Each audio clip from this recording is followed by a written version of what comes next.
You're tuned in to the Ross Tucker Football Podcast, guiding your gridiron journey, none other than your host, former NFL lineman, Ross Tucker. Oh, yeah, it is. But it's not just any Ross Tucker Football Podcast. It is a teaching tutorial Thursday. That means class is about to be in session with Greg Cosell.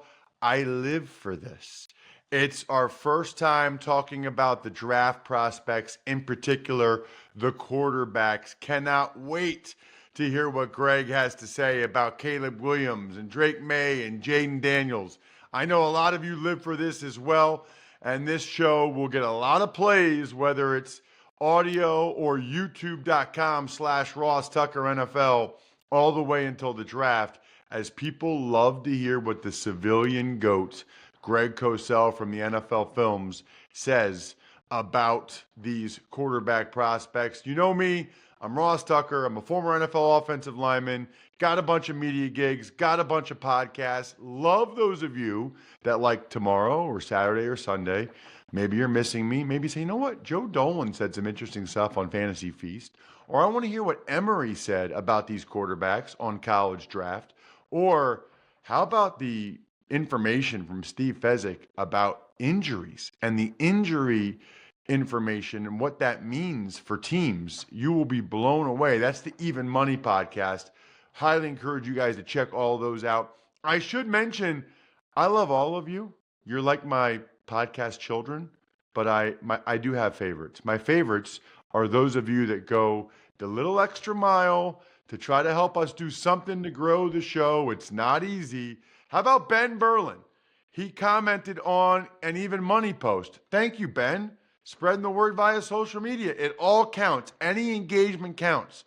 Posts, quote posts, comments. Amazing. Sponsor confirmation email winner? How about Doug Phelan? We said on the College Draft Podcast, you go to footballgameplan.com/2024 draft guide. You get that. You get a great chance to be a winner. Doug, Ben, email me, ross@rosstucker.com, like people do all the time for speaking engagements or whatever, and let me know what signed press pass you would like. I'm hoping to get to a bunch of them today and tomorrow. I know I owe a bunch of you, including those of you that ordered gifts at myfrontpagestory.com.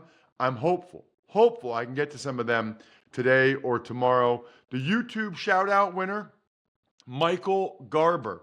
YouTube.com/Ross Tucker NFL. Michael, just email me, ross@rosstucker.com, who you want the video for, and I will do that for you, brother. Alex Ackman is our patron of the day, patreon.com/RT Media. It's Big Show time. The Big Show. All right, Greg, it is one of my favorite times of the year when we start to dive into these prospects, especially the quarterbacks, and I get a chance to pick your brain on what you think of these young men. Of course, everybody knows Greg Cosell, the NFL Films legend, at Greg Cosell on social media. We'll be doing a different position group all the way until the NFL draft now at this point, which is just fantastic. So between this and the College Draft Podcast, you'll be more than prepared for the NFL draft, whether you check us out on YouTube, youtube.com/Ross Tucker NFL, or you just listen here on the podcast.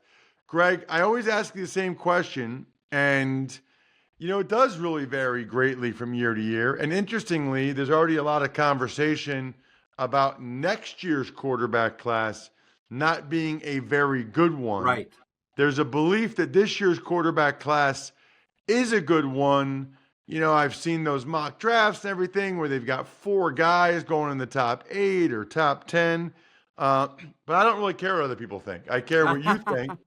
And so let's start there. I know you've watched, half a dozen, 10 of these guys, whatever it is, the top 8 to 10 guys. What were your overall impressions of this group? I think it's a really solid group. I've always been of the belief, Ross, that these guys are all prospects. Obviously some are better than others. I've never been of the belief that we can talk about these guys being special and great before they play in the league. You've got to make a determination when you evaluate what you think they're going to be. But I think I hope we learned our lesson a little bit. And this is no knock on Trevor Lawrence at all, who I think is a good player and will probably get better. But, everybody said when he came out, he's a generational quarterback. And that's a term I would never use. I mean, he's played 3 years in the league and he's a good player. But I don't think anybody is going to say right now that Trevor Lawrence is generational or that he's even one of the 2 or 3 best quarterbacks in the league. So, you have to be very careful about that. And the reason I mention that is because that's what we're hearing now about Caleb Williams. People I respect greatly who have been former GMs, even some present coaches that I've talked to, talk about Caleb Williams, and I respect them tremendously, the people that I've had conversations with. They talk about him as if they've never seen anybody like him before.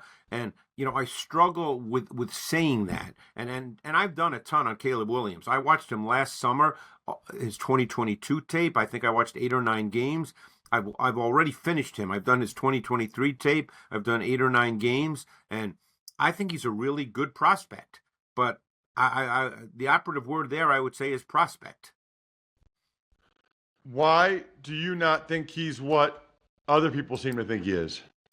Well, and again, this is just a small sample size of people that I talk to. I'm sure there are others. I think that Williams is he's a high level prospect for sure. I think that you're dealing with a guy, and this is something that I learned from others. One thing he does exceptionally well, Ross, is he can control the football really well when he throws it. And that's something people don't talk about a lot. And that's one thing that leads to being able to throw with pretty precise ball location, to be able to control the football when you throw it. And he's really, really good at that. Hold on a second, Greg.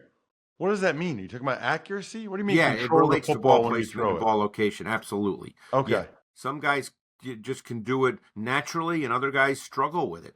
I think he does that really well. I think that's just the way he Puts it throws. exactly where he wants it to be. Correct. Okay. But I would say his greatest strength coming into the NFL, and this is something that people focus on more so than ever before, his greatest strength will be his outstanding spatial awareness to kind of calmly and effectively navigate the chaos that's in the pocket. He can function very intelligently, very athletically, very smartly at game speed when there's a lot of chaos. And keep in mind, USC did not have a very good offensive line. One thing I do want to do with Williams is I want to look at all of his sacks again the last 2 years, because he's been sacked an awful lot. And you have to look at each one of those plays individually. You can't just look at numbers on a page. You can't say, oh, well, it's a bad O-line, or, oh, it's on him. You've got to look at each one individually, and I'm going to do that again. But what you didn't see much of at USC, which doesn't mean he can't do it, but you didn't see him executing NFL pass game concepts where he hit his back foot and played with a really strong, refined sense of timing. You didn't see a lot of that. Again, doesn't mean he can't do it, but again, and because of what I do, Ross, I'm not going to be interviewing him. I'm not going to be at his pro day. I'm not going to be sitting with him for an hour at with an iPad or at the board. I'm just watching the tape. So you didn't see a lot of those kinds of things on tape, but there's no question he has high level traits. He brings a dynamic and at times spectacular playmaking dimension that is going to make people think of Patrick Mahomes. And again, Mahomes is, perhaps on his way to being the best ever. So I'm very loath to make those kinds of comparisons. But that's what Williams is at this point. Is he, and again, we're talking prospects here. Is he clearly the best prospect in this draft based on your tape study, or not necessarily? I would probably say he's number one, yes. But I don't think he's number one and everybody else is way below him. I think that he would be my, if I had to make a list, he'd be number one on the list. It's interesting what you said about the refined sense of timing. You're right. He still might be able to do that, but that combined with the sack numbers those are like red flags to me as a former offensive lineman. And by the way, they're red flags to some other people I've talked to as well. So, look, I try to learn from everybody, Ross. I mean, you know that I do this. I've been doing this for a long time. I think most people, I learn from the best, okay? I learned from Bill Walsh. I've learned from some of the absolute best in evaluating quarterbacks, which doesn't mean I'm going to be right every single time. Nobody is. You have to wait till they play in the league, and there's so many variables, as you know, when you get to the NFL. But, when I watch a quarterback, I'm thinking in terms of, can this guy be a Super Bowl quarterback? Not can he get his team to 8-9 or 9-8 or 10-7, but does this guy, can he play snap after snap after snap at a really high level? That's what not can he make a special play. Williams can make special plays. And by the way, he'll make some no matter where he goes, where you go, oh my God, that's amazing. But, that's not enough to be great. Well, Justin Fields makes a lot of special plays too. Justin And Fields yet is the a Bears better athlete appear than Williams, poised to move on from him. Than Williams. So, and I don't think anybody thinks that Justin Fields is quote unquote as good as Williams now. That remains to be seen. That's a great question about Justin Fields, not to go off on a major tangent, but he started 37, 38 games in this league. Do we feel after that this is what he is, or do we feel that Justin Fields, with a change in coaching staff, can then become more and become a really good player, given that his physical traits are so high level? That's a really fascinating question. It's one that Ryan Poles, obviously has to answer. Right. Good stuff on Caleb Williams for sure. Sometimes they actually like it, Greg, when a guy doesn't have a good offensive line in college, because he has to get used to playing in that chaos or handling that kind of stuff. And they also like to see him have to go through some adversity like he went through this past year. No question. Because in the NFL, you're going to have to be able to handle that. And if he's, depending on what team he goes to, I mean, people think he'll go to Chicago, we'll see. But I mean, you have to be able to function intelligently, athletically, calmly within chaos in the NFL. That's, and when I say chaos, I don't mean where a guy just runs free and attacks the quarterback. I mean where there's bodies around you, where the pocket gets squeezed, where you still have to function. Is there a clear number 2 guy to you, Greg? Are there a couple guys that are there for you? I think we want to talk about Jayden Daniels and Drake Maye. I mean, this is where the whole list thing for me is difficult, because they're different players. And I think they'll be looked at differently, and therefore they'll be kind of team and scheme specific and coach specific. So let's look at Daniels. Daniels was a big-time recruit coming out of Southern California. He's close friends with C.J. Stroud, Bryce Young. They're all in that same group. He originally went to Arizona State, then spent 2 years at LSU. The progression in his game has been really nice to watch. It's been both incremental and dramatic. He is an explosive athlete. And as we know in today's NFL, the way coaches look at this, they look at that now they equate a lot more emphasis to that than they used to. And he is a really dynamic athlete. But he's a relatively refined passer as well. He's really grown in that regard. He's got solid fundamentals and mechanics. He will work from the pocket, Ross. He is not a guy that's going to run out of the pocket automatically. I mean, we saw him with a sense of patience. We saw him working progression reads. I would say, look, at times, I would say his vision was blurred at the second and third levels, and he did leave some throws on the field. But then he could compensate for that with his running ability. So you have to figure out, how you feel about all that. And, some coaches will look at that differently. I would say that, he doesn't have a sudden twitchy arm. He's not a big-time passer the way, let's say, Williams is or Drake Maye, and we'll get to Maye in a moment. But I would say that he did a really nice job of within the context of his offense. There was a calmness to his game, a poise to his game.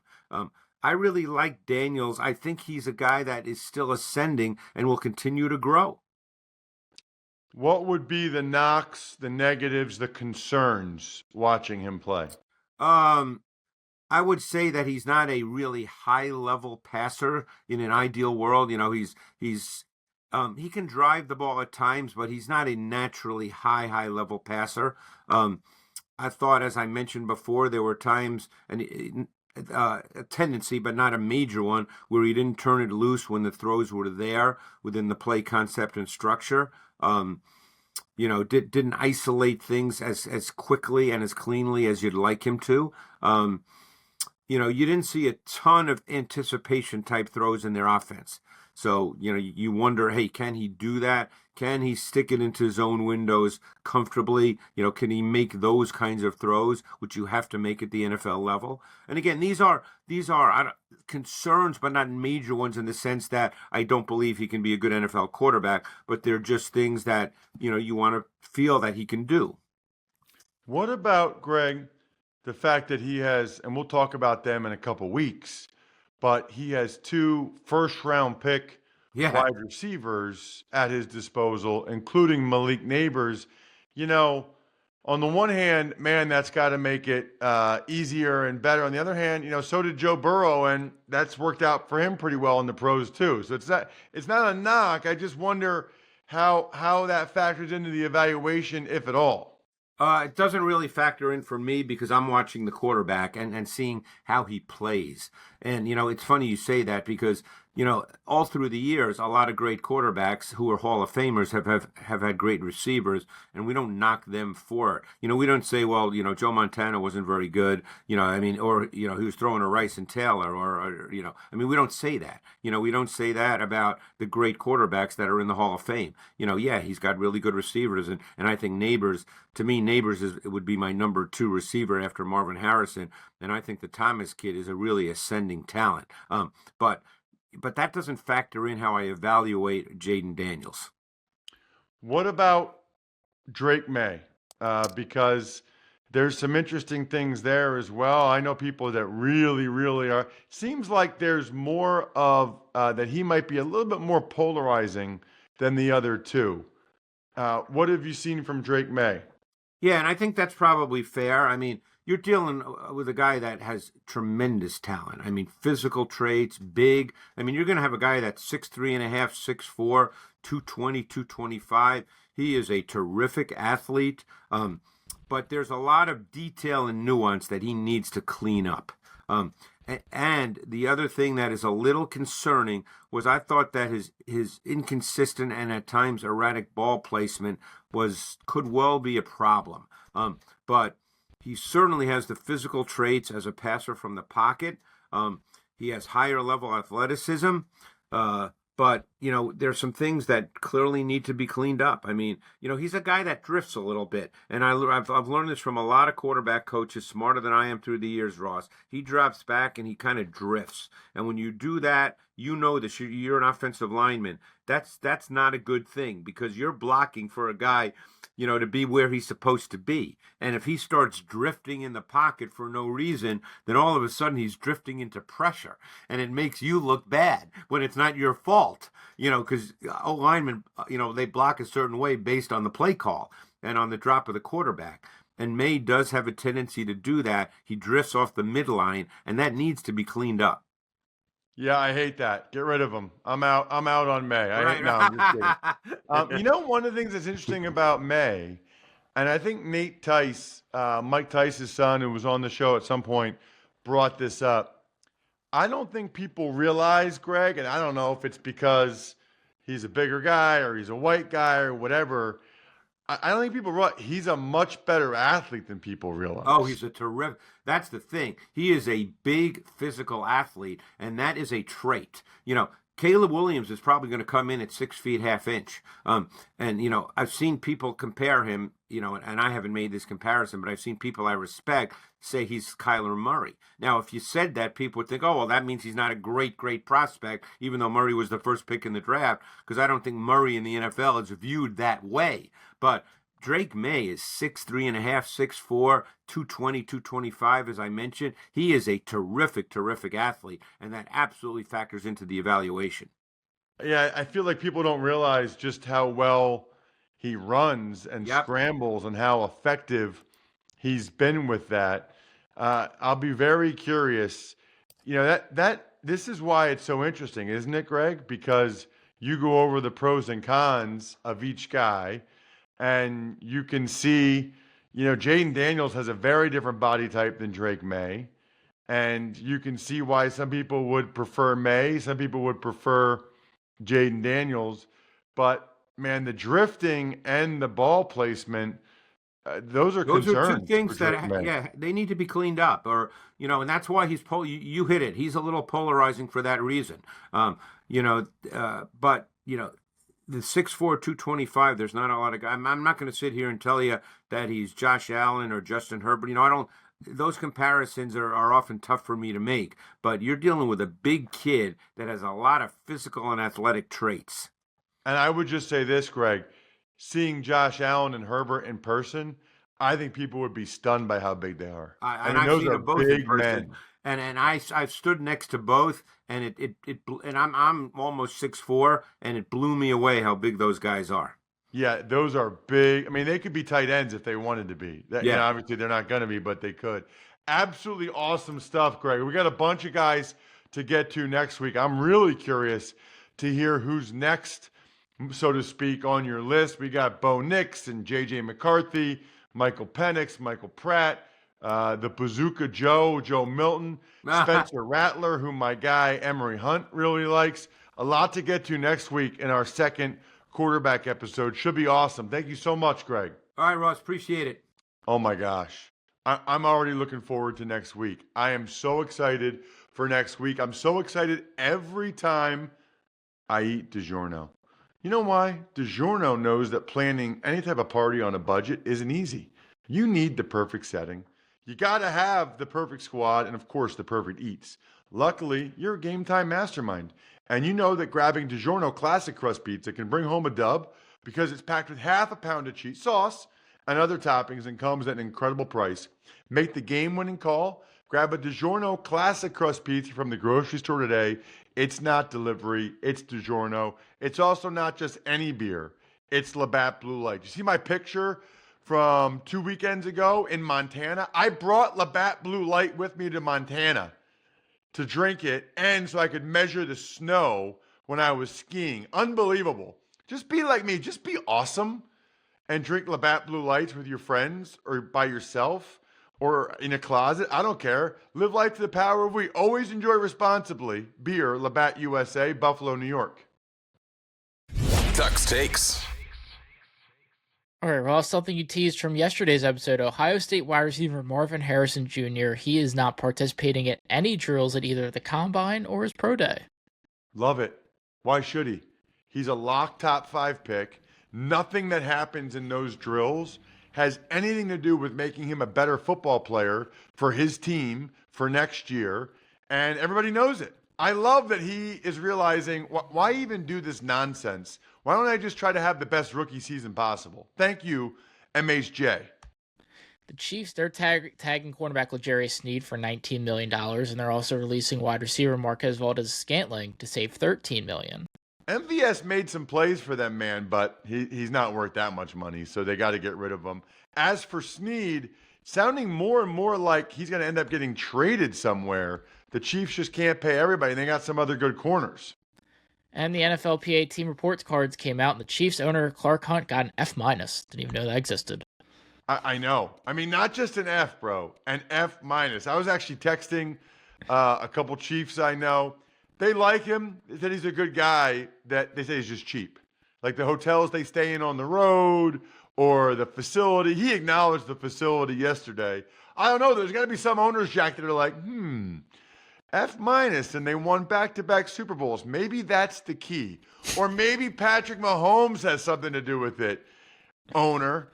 The Jets also gave quarterback Zach Wilson permission to seek a trade, which is hilarious. Is that one of those like Brock Osweiler trades where we have to give something up for you to take him and his salary off our books? That's amazing. Have an amazing weekend. I love all of you guys. I think we're done here. Thanks for tuning in to the Ross Tucker Football Podcast. Make sure to also check out Even Money, Fantasy Feast, and College Draft, all on the DraftKings Network on Samsung TV Plus, YouTube, or subscribe to the podcast on your favorite platform. Shout out to myfrontpagestory.com. I've never felt stronger about anything in my life than it's the best gift of all time.